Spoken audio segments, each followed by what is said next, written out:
if you spend a week walking towards something, it's going to become important. I don't know what to tell you, right? Right, right. There's no way around that, because you're going to spend all this effort, all this energy, moving towards your destination. And if that destination is one which is related to your faith and to the most important things, then that's what's going to happen. It's going to make those important things more vivid to you, more present to you, more part of your life. And so I think that that's really that's a way for modern people to understand pilgrimage and the importance of pilgrimage. Jonathan Pageau, good to be talking with you again. Yeah, it's good to see you again. It's been a while, I guess, huh? Things go Yeah, fast. well, man, I could say that you're it's understandable because you seem to be very busy. There seems to be a lot of exciting things happening in the symbolic world. Yeah, definitely. We've had a lot of things. We had some problems last year with the website and all this crazy stuff that was going on. We had some problems with the people making our website, and it took a few. We tried to figure out a way out, and then luckily we were able to kind of get out of trouble. Made a wonderful company called Resonance that has been helping us, and now the website, I feel, is exactly what I wanted. It's got a community. We've got like 1,200 members in the Symbolic World community on the website, kind of meeting each other, discussing, having reading groups and stuff. So that's really cool. It's exactly what I was hoping. And then the blog is back up. Cormac Jones has taken over from JP, and that's great. Yeah, it just seems like there's a lot of exciting stuff happening. Yeah, I mean, you have like a new logo, new branding, new website. It's just like it seemed to happen all at once too. Yeah, well, it's been in the planning for a long time. It's just that we had so many logistical problems with the website that kind of took over everything, that everything, things just kind of got halted, and we're in the sidelines. And then when that kind of broke through, then everything was able to come out at once. And so I'm really happy about the logo, especially working with Heather Pollington, who designed it. She's also did the illustrations for the new Snow White project, Mm. and she's going to act as creative director for Symbolic World Press. So just in general, she's been Oh an yeah. amazing asset for going forward. I hired working with a new person. Her name is Melissa Lauro. She is gonna head Symbolic World Press, and is also gonna help with a lot of the other stuff, like the website and the community, and try to make that exciting and as interactive as possible. So yeah, in general, it feels like it's there's some good stuff. I feel like I have a good team now. So That's awesome. Now is that like a mosaic behind you of yeah, so the that new was made logo? by my carving assistant David, who basically made the logo for as a mosaic with like different marbles and then gold leaf and stuff. So no, it's that's I'm really That it's really looks happy awesome. about that. It looks cool. Yeah. Now, so tell me a little bit more about the press, because I'm just been that was like a dream come true for me. I just got to say, because once you put out the blog and that was out there, um, that's immediately where my mind went. I was like, oh my gosh, well, you're doing a blog, you might as well do a press. So like, Yeah. so what's ahead? What are some of the things that will be published? Well, I mean, it's the press is mostly, let's say, it was really to kind of capture God's dog, because one of the things that happened is that we did God's dog and I almost died. Like, it almost killed me. It Honest. was so difficult, because the crowdfunding stuff, the logistics, dealing with taxes, dealing with printers, dealing with all this stuff. It's all this like logistical stuff that I can do, but I'm not that good at. I'm really not that good at that stuff. So we ran into all these problems, with VAT in the UK, and all these problems with the government and stuff, and we were struggling. So I thought, okay, there's no way I'm doing that again. Like, it's just not happening. Either we not publish book two, or I need to find a way out of this. And starting the press was in some ways a way to kind of, it was either go with we had people that wrote us that wanted to publish God's dog for us, that Mm. would have taken over it, but I just really wanted to keep control over the whole creative process. And so yeah, that's when I was working with Deacon Nicholas Kotar. You probably have talked to him. He Hmm. was amazing. He kind of helped me get out of the mess I was in. And he worked so hard to help with the website and to kind of help deal with that, start the newsletter. Like, he's just been awesome. And then he introduced me to Melissa, who's running the press. And so in some ways, it's a way for me to be able to keep doing what I want to do without having to deal with all the logistical problems. So basically, it's a vehicle for God's dog, and then it's going to be a vehicle for these fairy tale stories. That's kind of the launching pad. And then after that, it's going to be, I have interesting projects that I'd like to do with Richard Rowland regarding universal history. Maybe, edit some of the articles I published for Orthodox Art Journal, that kind of stuff. And then there's also the magazine, the Symbolic World Magazine, which we're going to publish, which is part of the things we're going to do. So it just kind of like ramping up and see where we go. Mostly it's to recapture storytelling, have a space for people to be able to publish high quality things. We have to be careful not to get carried away, because obviously the book world is tricky. We want to make sure that the projects are all financially viable and will actually generate profit. But there's so many amazing people around that have kind of been gathering around the Symbolic World. Martin Shaw, Paul Kingsnorth now, Neil deGrade, Deacon Nicholas, who else? Richard Rowland, obviously, and there's all these amazing people. And then some of the people writing for Symbolic World, Cormac, JP, all these people. So it's like, all these people around. And so we'll see what that brings, but it's not. So we're starting with the fairy tales, God's dog. There'll be the magazine, and then we'll see from there. There's a few secret projects that I can't mention yet, but they'll be the secret very projects. Soon. Yeah. They'll be mentioned very soon. So it's coming. Okay. We'll stay tuned for that.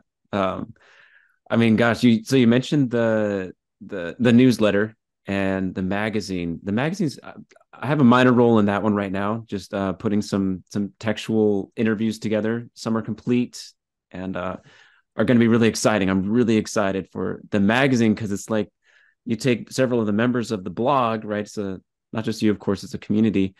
And now they get to take part in this like physical thing too.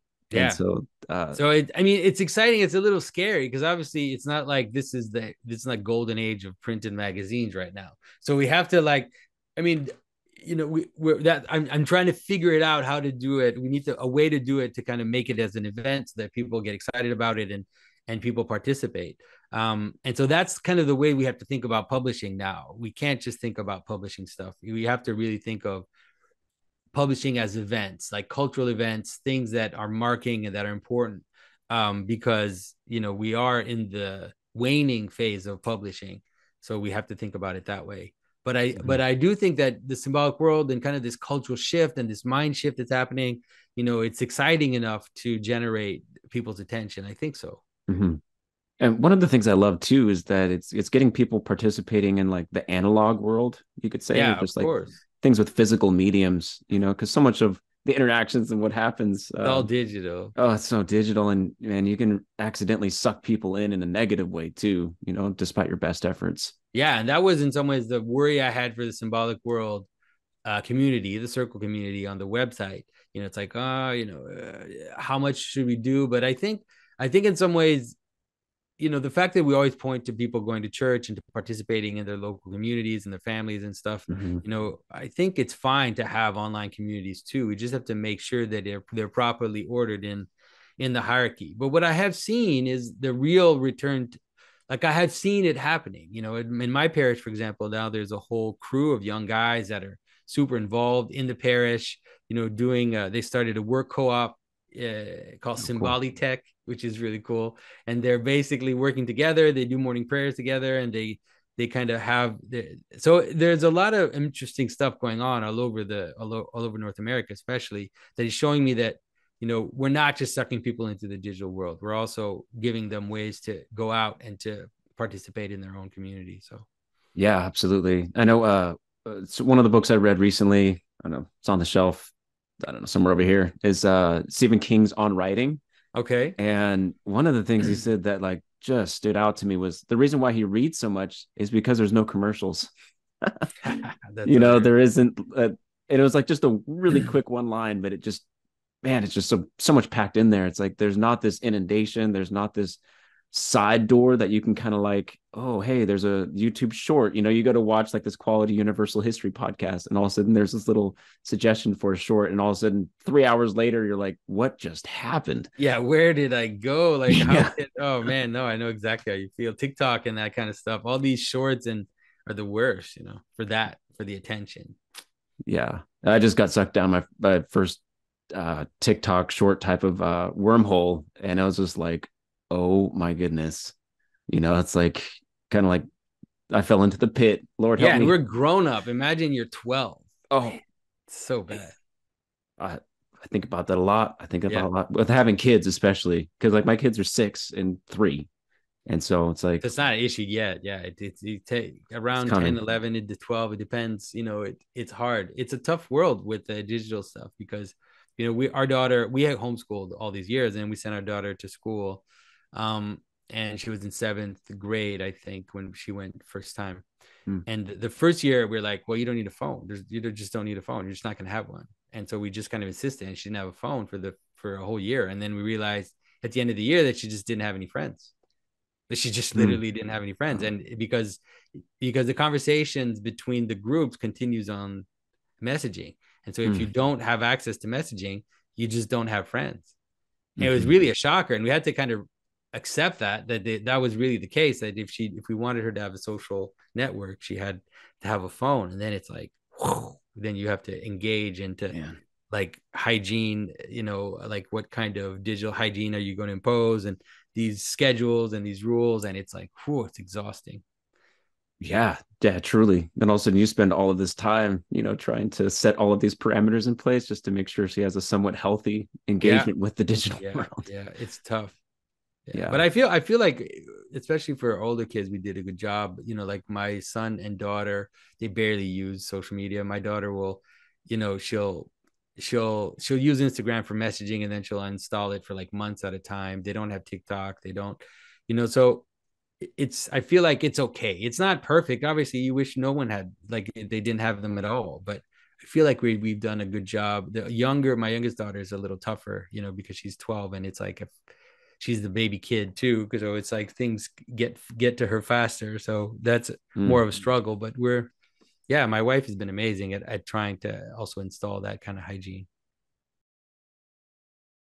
My life, or excuse me, my kids' life right now is like they live in like a little Garden of Eden. That's great. Um, like literally, like this week, their life has consisted of roaming around the garden, searching for baby toads and collecting as many baby toads as they can. And it's like that's their life, Yeah. no ads, no crazy, crazy things flashing in front of them. Um, Yeah, that's the best way to do it. Our kids, when we were homeschooling, they were allowed like 1 hour of screen a week. And then maybe sometimes like a movie, like if we watch it together as a family. And that mhm. was it. Like they just didn't have access to screens. And yeah, they just had a really full childhood, like you said, just running That's around in the awesome. woods and playing with their friends, hitting each other with sticks Yes. or whatever. Yes. Yeah. One of the things we're doing too is my mom gave me a bunch of the old VHSs that I grew up watching. Mm-hmm. So like they're growing up in a VHS world right now. That's hilarious. Yeah. But I mean, even then it's like we took a break from talking animal animation. And so it's like because I don't know, like their imaginative it started affecting their imaginative world. And I didn't think it was the healthiest of ways. So then it was like of that selection is like 5 movies we could watch, right? But those are really good 5 movies. Yeah. And kind of reminded me of what G.K. Chesterton talked about the eternal appetite for infancy and how God is, or we have grown older than God.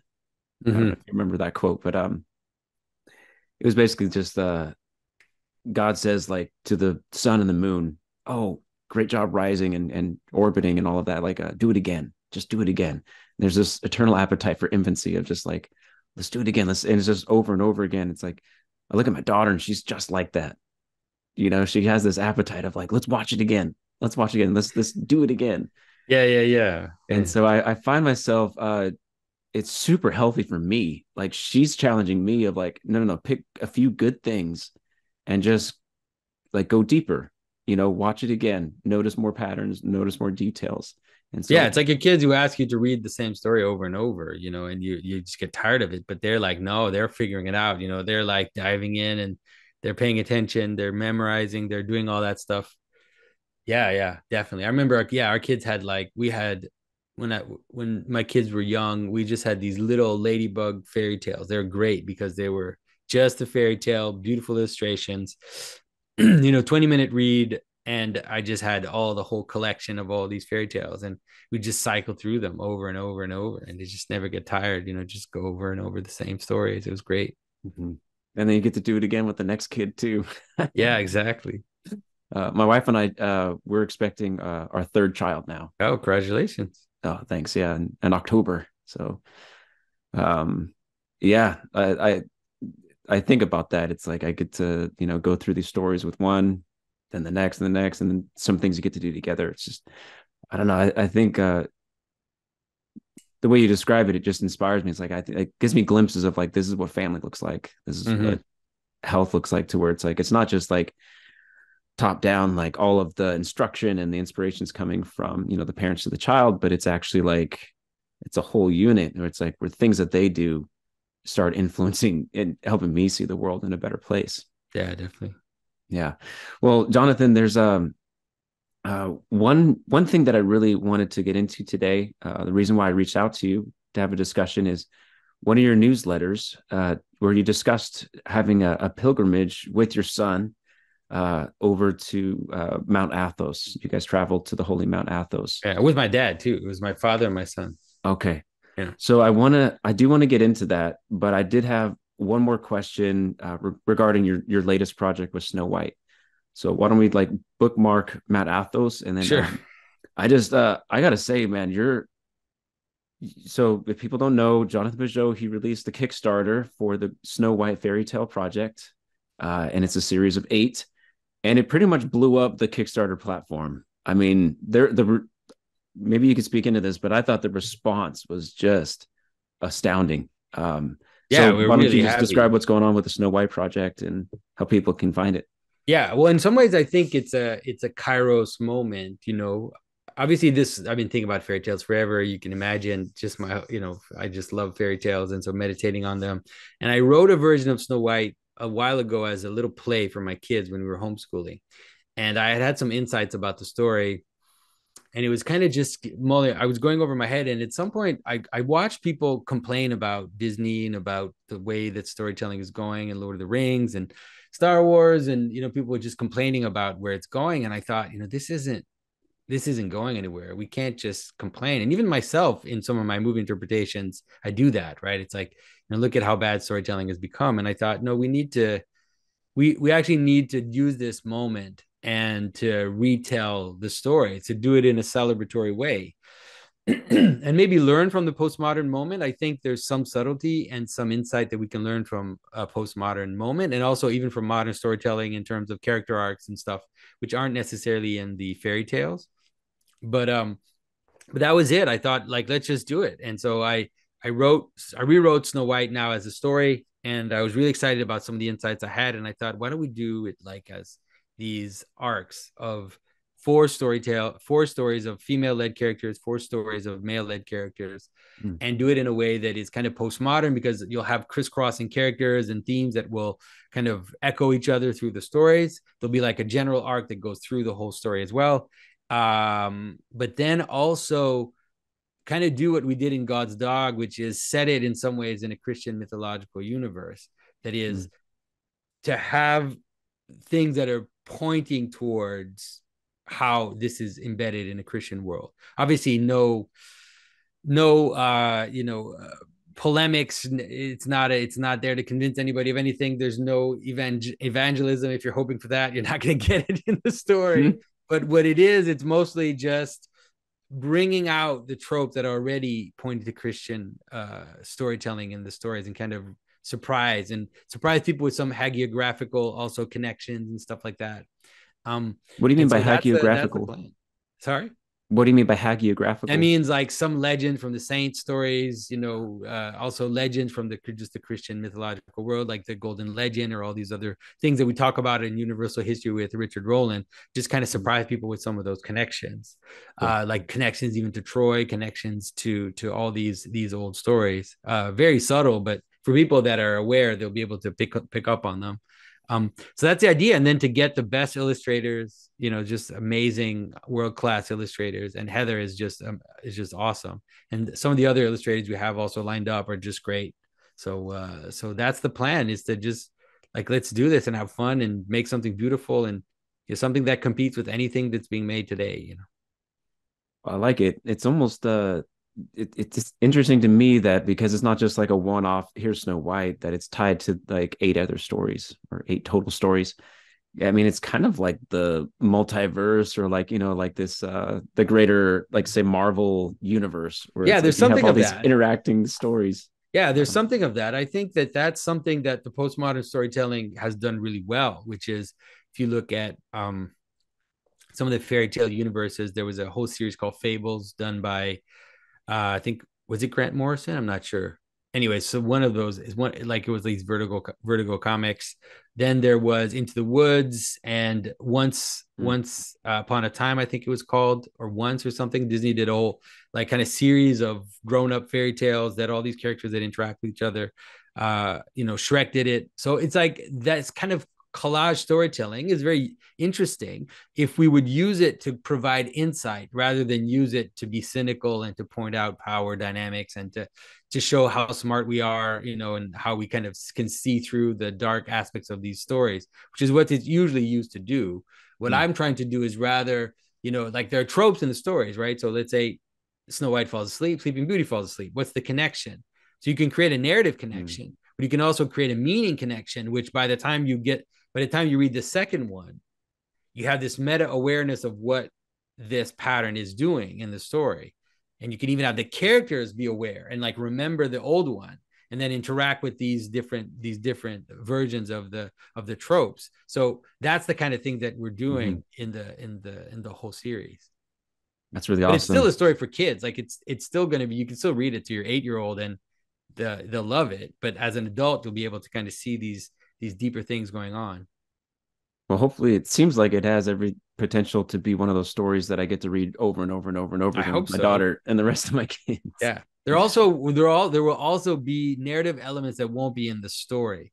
There'll be narrative elements that play through the images and that aren't described. So it's almost like when you read a comic book, you've got that, right? When you read a comic, you can't just pay attention to the bubbles. You have to look at the images. And so Oh, we're right. doing that in a kind of storybook version of that, where there are some elements of the story that are only there in the images. Yeah. And some of the teaser images that you've posted so far are just beautiful, just Yeah, amazing.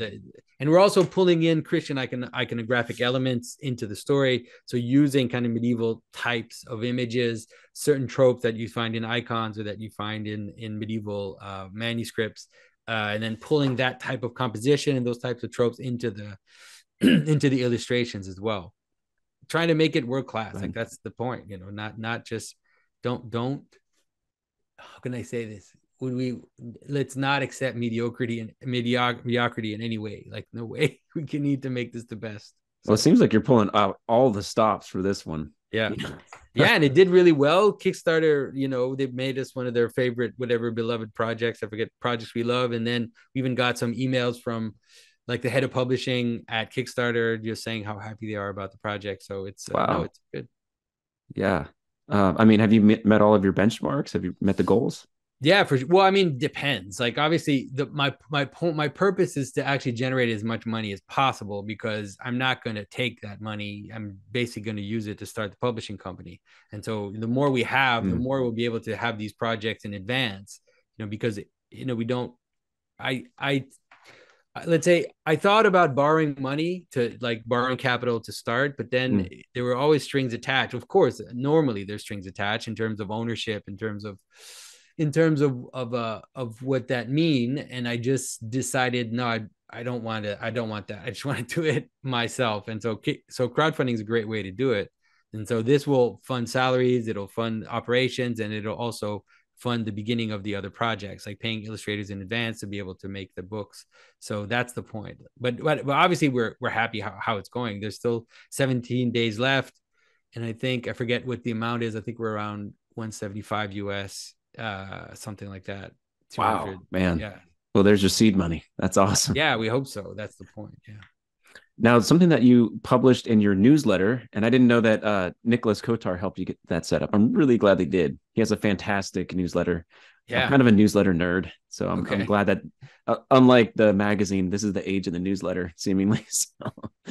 So, and one thing that you mentioned in a publication a month or two ago is this story of a pilgrimage to the holy Mount Athos, with your son and your father. And at the same time, your son was turning 18, and it was Lent, and it was the 20th anniversary of you coming into the Orthodox Christian Church. Um, and so it just, when I finished reading it, I just had so many questions. So I'm hoping that you'd be open to, sharing that story, but then us maybe getting into a talk about like how you talk a lot about patterns, but how do we see patterns play out in pilgrimage? What's the difference between a pilgrimage and just like how moderns would consider like an adventure? So Yeah. if you would, Jonathan, just tell us a story of you going to the Holy Mount Athos. Yeah. Well, it started out because my son is going to probably it seemed, I mean, he's accepted everything. There might be some hiccups, but he's going to the Coast Guard. He wants to join the Coast Guard, which means he's going to like Coast Guard college here in Canada to become a ship's captain. And so that means that he's going to be gone. Like he's 18, but he's leaving for like 4 years, and he only gets 2 weeks off during the summer and maybe like a week at Christmas. So we're not going to see him really very much. And so we had talked about the idea that we should do some kind of trip together, father son. And we talked about doing the Camino, going to St. James of Compostela. That was one of the possibilities. And then I thought, well, why don't we just go to Athos? That'd be cool. And he was really into it. And it just all worked out that we could do it when it was his 18th birthday. And then my dad kind of started showing interest at coming. So we thought, all right, that'd be cool. It's be like 3 Pageau generations, going to Mount Athos together. So it was part of a bigger trip. We uh, there was that we went to Slovakia, my whole family, because my wife is from Slovakia. First time my kids were able to go and meet some of their cousins and visit the places where my wife grew up. And then we went to France with my daughter and my son, and we ended up going to Rome as well. So there was just it was like a 6 week trip pretty much. With work in there, we did stuff for Daily Wire, and there was different things that I was doing, different conferences and stuff. Anyways, and so part of that was like it was, I think it was like almost 10 days at Mount Athos. And so my father met us at Thessaloniki, and we drove in, went to, took the ferry. You take this ferry, it's pretty cool. You kind of these ferry that kind of hops from monastery to monastery. So you leave civilization, and then you come to the first monastery, and it's amazing because it's, these monasteries are like, they're like little fortified cities. And so they're very impressive. They've got these massive walls, they're really near the Mediterranean.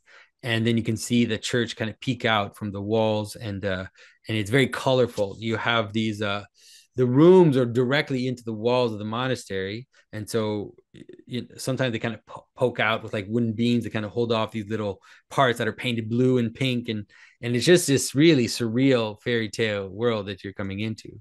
And all the monasteries have monks in them now. They have quite a few monks, 50, 60 monks, sometimes 100 or more monks in the monasteries. Obviously nowhere near the heyday in the Middle Ages, but also much better than just in the 90s or in the 80s or 70s, when things were actually not doing well in Mount Athos. The Mount Athos was pretty much dying by the 90s. Wow. And so now there's this like revival of monasteries, and the monasteries are actually quite wealthy. They all own land outside of the monasteries that they rent out, and they do stuff like that. And so they're pristine, all like stone cobble interiors with just flowers everywhere, and beautiful churches.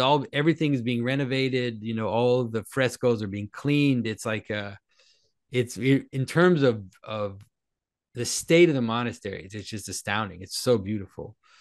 And so you arrive at the monastery, and there's you get a room, and you can stay there. We set it up. Well, actually, it was Timothy Petitza who helped me set it up. Oh, cool. Because usually you go from monastery to monastery, and Timothy was like, I've got the guy. I've got the guy. His name is Father Jeremias. He's a Texan convert to Orthodoxy, just wonderful priest and monk, really warm and kind, just amazing.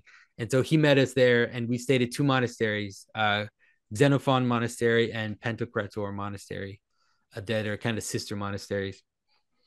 And so we ended up staying at the same monastery, and then we'd do day trips during the day instead of changing monasteries every day. And that was actually really good to do that, because we got into the life of the monastery. You kind of get the rhythm of the prayer life. and then you start to also know people. You meet the different monks and different priests, and you have conversations. So it was really wonderful. There's a priest at the Xenophon Monastery. His name is Father Lukash, and he's just, I mean, he's an astounding. He's an iconographer. He's an icon carver. He carves all these. He carves stone, which is so wild that he carves stone. So I was able to meet with him and see some of his amazing carvings, making beautiful objects. So it's just like a magical place. I don't know what to tell you. You've got your room and you've got a window onto the Mediterranean. There's these little balconies. You can just sit there and look at the ocean and look at the sea. You could see Mount Olympus from where we were. So like Wow. across the sea, you could Wow. see like Mount Olympus from Mount Athos. Uh, No, okay. So just break that down a little bit. Why is that like a significant thing happening? I know it's just kind of cool to think of this like old mountain that used to represent the old world and the old gods, but then now you're at Mount Athos, which has these thriving monasteries. It's like the new holy place, you could say, of Right, Greece. And so right. you kind of look on to Mount Olympus from Mount Athos. There's a connection, but also a difference. It's like this is a different world. It's not a world of jealous gods and of fighting principalities, but it's a place that's dedicated to God Himself, and an orderly procession of angels and saints, that love each other and live, Mm. that all worship God together. And so you can kind of see the difference between the two worlds. So that was just an insight that we had.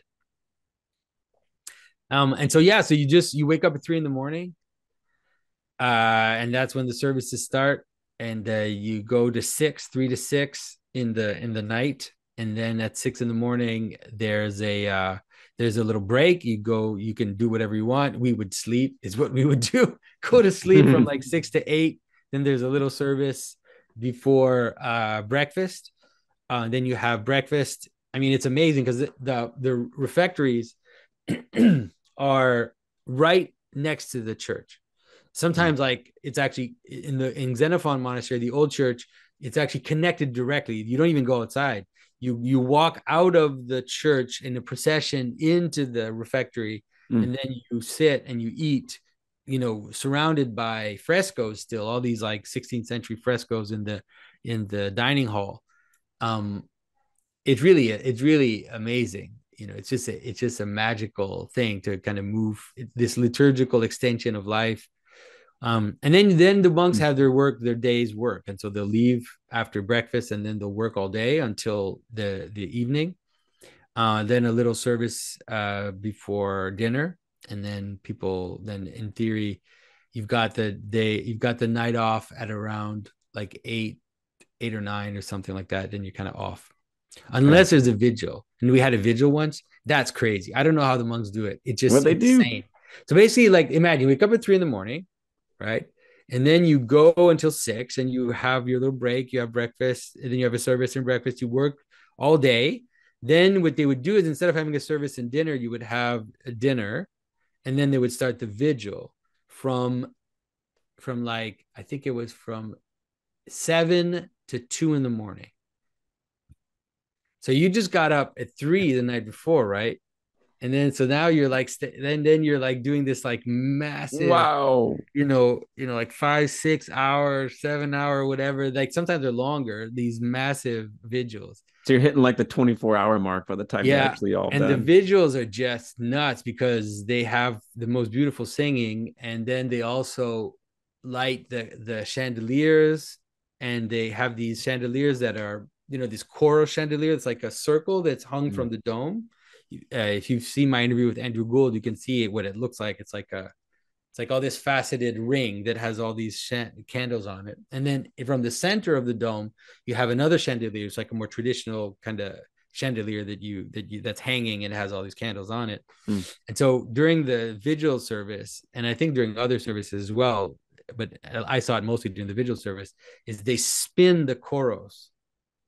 And so they spin the chandelier with candles Whoa. on it. And then in the middle, they kind of turn the chandelier in the middle. So you've got this like spinning thing. And then in the middle, you've got this thing that's like going around. It's like this like cosmic dance, It's like a Orthodox disco or something. But it's really impressive because you're just standing there for hours in the dark with like candles. And all of a sudden, there's this thing. Wow, there's this Yeah, it's quite orbiting lights and yeah, oh these like man, orbiting lights, like wow. these dancing lights. So it's yeah, it's quite something. And the Greek chanting is very obviously very beautiful. It has that Mm. as the Eson or whatever, and then you have this kind of chanting on top of it. It's really beautiful. Now, were they speaking in Greek or were they speaking in English? So I would say most monks know some English. They're quite educated. It's not like in the past where a lot of the monks were kind of, some monks were illiterate or not very educated. Now most of the monks are quite educated. They all have Mm. studied in universities and stuff. So I would say most of the monks knew English, but they did speak Greek. Because they're in Greece and they're all mostly Greeks. Although there Mm. are some interesting things that happen, like really wild to me. It was just so shocking. There was a young monk. He was Asian, and he was kind of looking at me. I could see, and then after a while, I kind of went up to him and said hello, and he said, "Oh," he said, "Mr. Pageau," and I said, "Oh, wow." I said, "Yeah, yeah," and he said, "Oh, you're the reason why I became a monk." I was Really? so quiet. I'm like, Whoa. that is the craziest thing ever. Like, you just think you're just kind of bowled over by, okay, all right, okay, yeah, that's wild. So that was, and so it was really surprising. A few times I was in the monasteries and people, like some of the younger monks or younger people there, would recognize me, and that was a little overwhelming to Mm. me. One of the most overwhelming things that have happened to me, because if you go to a talk or you go to, you're in a big city and someone recognizes you, it's weird. But then someone tells you, it's like, I'm here and I like dedicated my entire life to Christ, and you're part of that story. It's like, man, Wow. Wow. that's really kind of okay, Jonathan, get your act together, dude. Like you Yeah, gotta very step up, sobering. you Yeah. gotta step up. It's quite sobering indeed. Yeah, man. What was it like in those like dark early morning and midnight hours where there's chanting and there's things happening? Like what was that experience like? Well, you don't understand what's going on. It's not easy because it's not in English, it's in Greek. So it's obviously a very strange thing to be sitting there at 4 in the morning in the dark with someone chanting in Greek. Um, but what happens is, in some ways, you kind of settle into just a basic prayer. You do the Jesus prayer, Hmm. or you just kind of stay there, sit there in silence. And then, I would pray for people, just kind of name the people that I love. And um but there's some, it kind of acts on you. I don't know how to say it. And so it really, for me, it was helpful. Your sins pop up. It's like Hmm. you start to real, because you're just sitting there in silence, basically surrounded by prayer. And so you start to see your sins. You start to see, um be grateful. Like, I experienced a lot of gratitude, I would say, while I was there. Just Hmm. gratitude for everything God has done in my life, for my family, for the wonderful people around me, for all the opportunities. And so that's the thing. Those are the things that were going on. And sometimes sometimes you feel like you're going to lose your mind because you're just so tired. You just, Hmm. you're trying to stay awake. You're just trying to hold on, for the just for by your fingernails, and sometimes you end up dozing off a bit and stuff. But I think that yeah, like I said, I think that it really does, in some ways, just the fact of taking that time to just sit there and in silence and surrounded by prayer is just, that is worth it. I mean, you wouldn't have to do it at Mount Athos, but it's like Mount Athos forces you to do it in some ways. Hmm. um, and then you meet these priests and these monks that are just so light, Hmm. you know, that have a kind of joy. What was some Um, of like the standout interactions with like maybe one or two of the monks? Can you think of one example?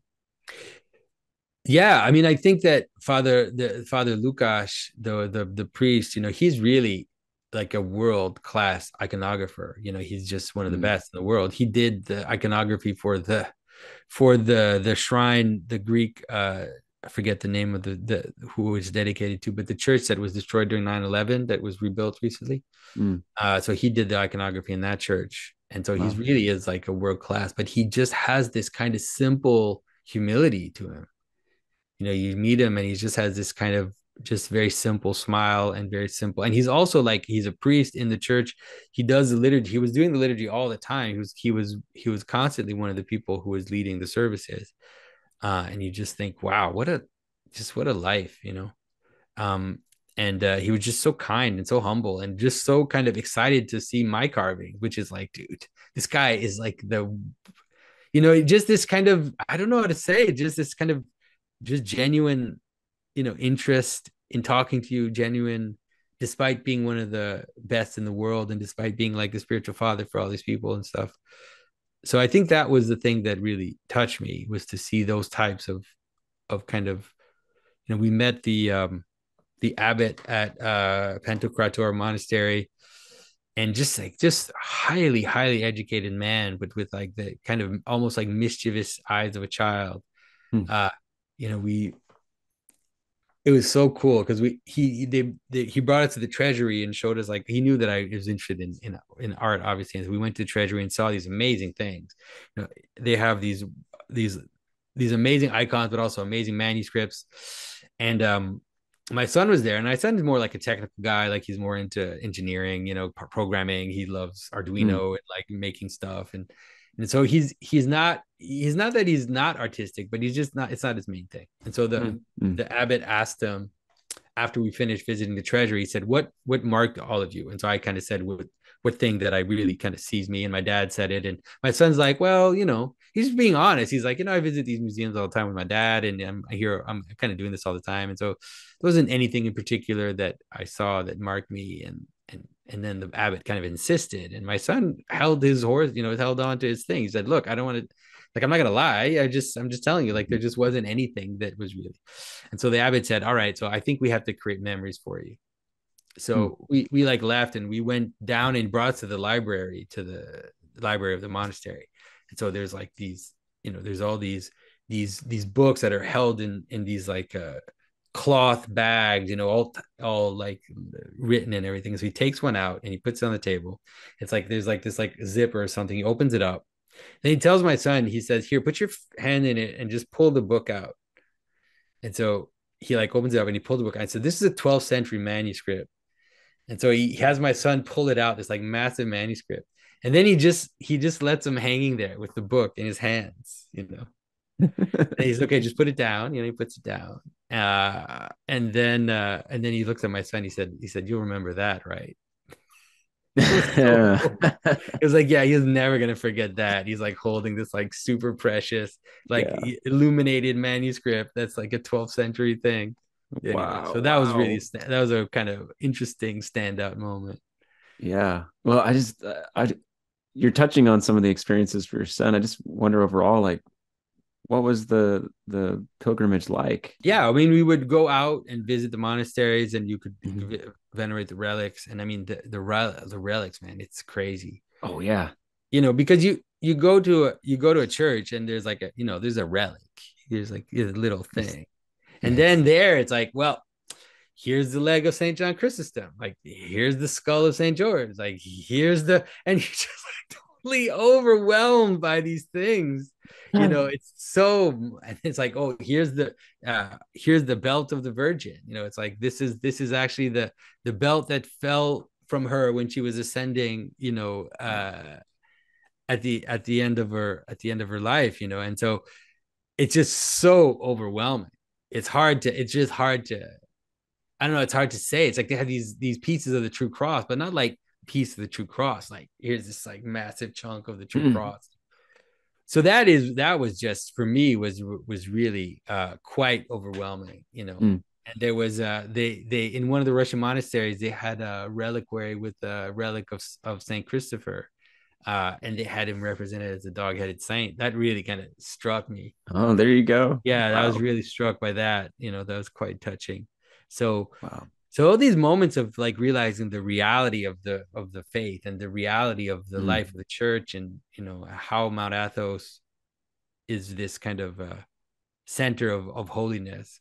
Mm. But at least for me, it's hard to lie that I love Christian art and I love iconography, and on Mount Athos are some of the most amazing frescoes Mm. in the world, like in the city of Carriès, which is the one city in Mount Athos, there's a church called the Protaton, which is like the first church of Mount Athos, and it's not one of the monasteries. It is the city, and that's where the administration of Mount Athos happens. And in that church, there are frescoes by Manuel Panselinos, which are some of the most just, I mean, they're the things you look at. You look at them in books for 20 years, you copy them, you do all this stuff, you study them, and then all of a sudden to like just walk into the church, and to be able to see them was just astounding. And then some of the icons that I've copied myself, like that, there's a version of the Last Supper that I made as a carving. One of my first carvings, super complicated. It's like a circular table,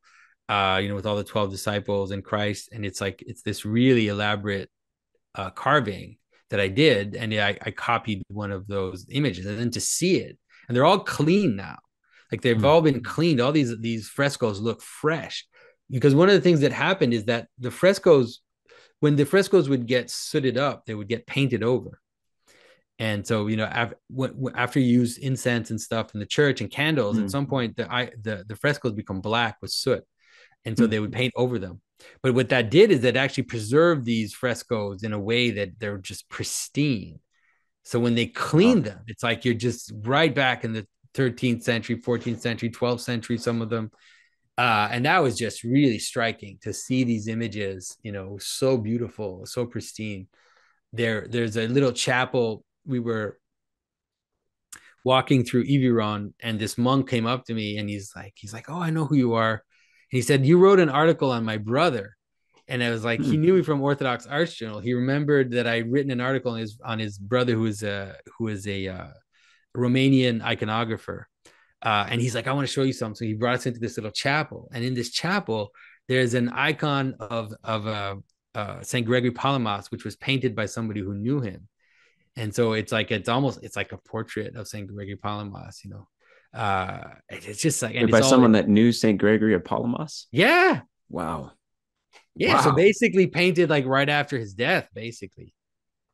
Man. So it's like, so there's things like that. I mean, that when you see that, it's just really striking. It's so there's quite a few of these little moments for me, at least, that were related to art.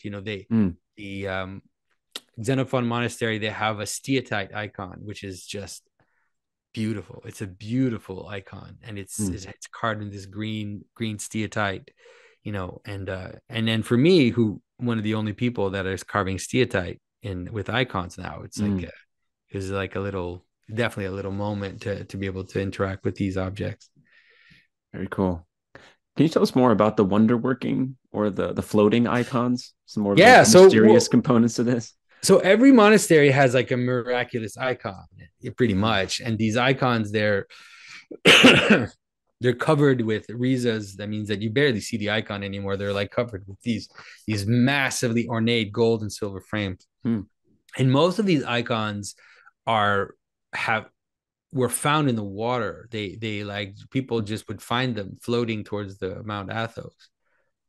And so, I mean, it's hard to know, they come from Constantinople. They come maybe from Constantinople, with all the crusades and all the fighting and all these different things, that these icons end up in the water, and then they just kind of float on the Mediterranean. And so there's several of these miraculous icons that were found in the water. And some of them are like, obviously they're wonder working in the sense that a lot of people were healed by praying to the saint in front of this icon. But there's also some of them move around. So for example, at the Xenophon Monastery, they have an icon that comes from another monastery. I think it's from Yveron. I might be wrong, or Vatopedi. I'm not sure. And the story is that one morning the monks went into the church, and there's this icon, and they're like, what's this icon doing here? And so they're trying to figure out like where it's from, and they kind of ask around, and they find out that one of the icons in this other monastery is vanished. So they are like, they bring it back. They kind of just bring the icon back, and they say, "We're sorry, we don't know what happened. Like, here's the icon." So they give it to the icon, and then the next morning, it's back in the monastery again, back at Xenophon, and that happens several times. Hmm. until basically like one of the elder monks at the monastery where the icon was from says, I think she wants to be at your monastery, so let's just leave her there. And there's one icon called the Portaitza icon, which is at Iviron. It's one of the most famous icons at of Mount Athos. It's considered like the protector of Mount Athos. It's like the Hmm. icon of the gate, which is what Portaitza mean. And supposedly there's this legend that if this icon leaves Mount Athos, then that's the end of Mount Athos.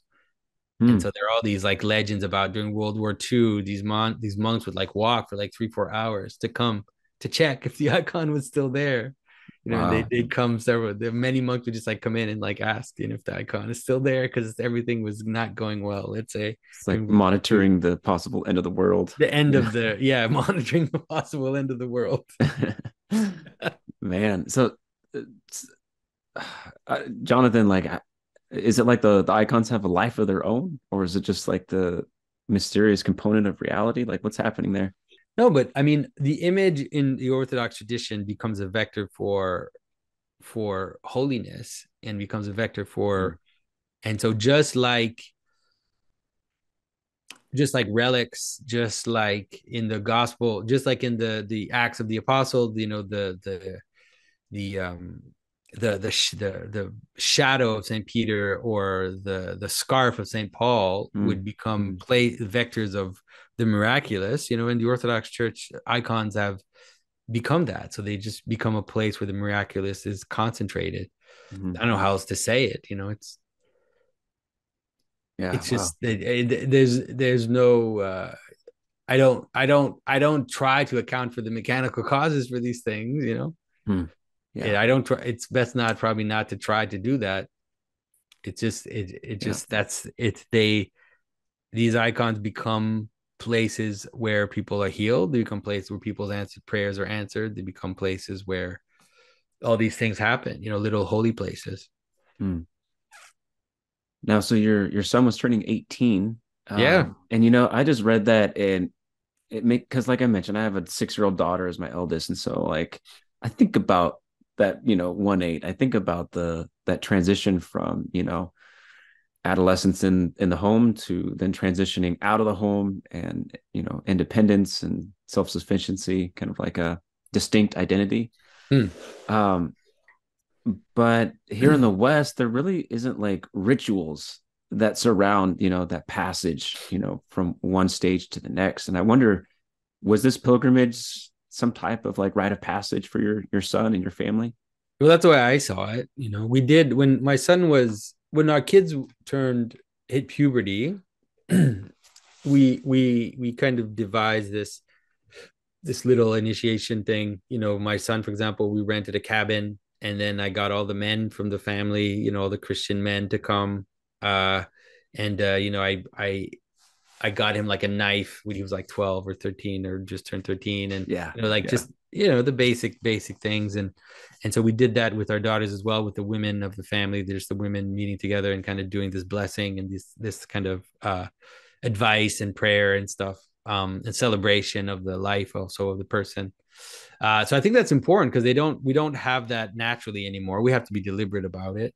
Mm, And so I think that for sure, this pilgrimage, that's what was the point. It was kind of like, all right, the three Pageau men, three generations, kind of bonding together, spending time together, hearing some stories.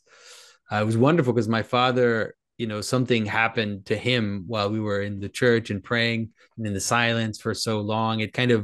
Un- it kind of provoked all these memories that he had dwelled on for a long mm, time. And so he just kind of started telling us stories of his young life and his relationship with his siblings and his parents. And so it was quite touching. It was really a great time. mm. But Wow. I recommend. I think people have to be deliberate about these initiations. Now we can't because the world is we don't have it natural. It's not part of our world so much. Like it used to be all kinds of things that were like that. I don't know. Like we still have graduation, which is important, and we should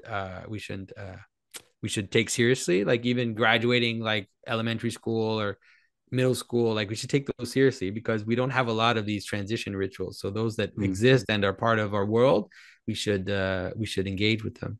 mm-hmm. when I was on an adventure, I accidentally got swept up into a pilgrimage down in Mexico during Holy Week. Okay.